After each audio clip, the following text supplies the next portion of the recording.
હાલો ભાઈ, આંબામાં કલમ કેવી રીતના ભરાય ને એ આજ આપણે આમાં જાણીએ. પેલી રીતના આપણે આવો આંબો હોય પછી ઉપરથી એને કાપી નાખવાનું, પછી એમાં આવી રીતના ઘીસી કરી નાખવાની.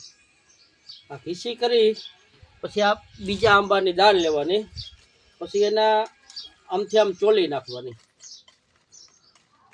ચોલી નાખી પછી આને આવી રીતના લગાડવાની, આમાં ગમે એ રીતના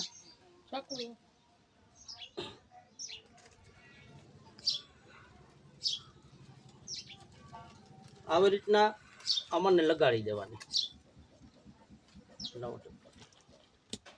અને પછી એની માથે ટેપ પટ્ટી મારી દેવાની.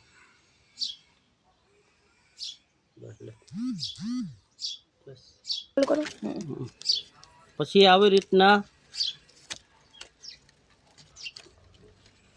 એને ટેપ પટ્ટી મારી દેવાની. પકડતા